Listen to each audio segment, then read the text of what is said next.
When soda can't fix police violence, the Kendall Jenner Pepsi ad mistake. What happens when a soda company thinks it can solve police brutality with a can of Pepsi? In 2017, Pepsi's Kendall Jenner ad was meant to unite the world, but instead it united everyone against them. Let's talk about why this ad failed and what brands should learn from it. The Pepsi ad. The commercial titled Live for Now shows Kendall Jenner leaving a photo shoot to join a protest filled with smiling young people holding peace signs. The moment went viral. Kendall walks up to a police officer, hands him a Pepsi, and everyone cheers. Pepsi said this was meant to share a global message of unity, peace, and understanding, but to many, it trivialized real moments, especially those connected to the Black Lives Matter movement. The backlash was so strong, Pepsi pulled the ad within 24 hours. Stakeholders and audience analysis. Let's look at the people involved, the stakeholders. You have activists fighting for racial justice, consumers, especially Gen Z, who value authenticity, and then Pepsi, a global brand trying to look woke. The problem? Pepsi tried to speak to everyone without truly understanding anyone.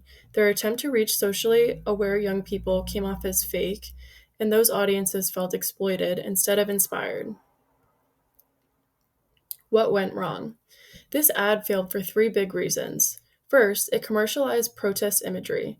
The visuals borrowed from real activism but stripped of its meaning. Second, it centered privilege, a white celebrity as the savior figure.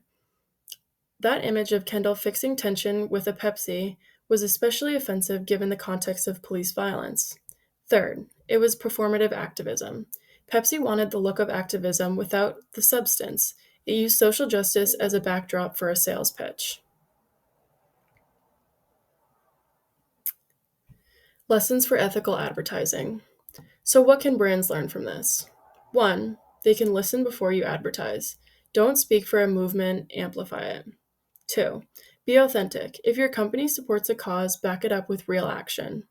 Three, choose the right medium. Not every social issue belongs in a commercial. Four, center the right voices. Representation means more than putting a famous face in front of a camera. Call to action. The Kendall Jenner Pepsi ad reminds us that advertising isn't activism. Real change doesn't come from brands trying to look good, it comes from people doing the work. So, next time a company joins the movement, ask, are you doing it for the cause or for the clicks? If you found this breakdown helpful, like, subscribe, and drop a comment on what you think brands should do differently, because awareness starts with conversation, not commercials.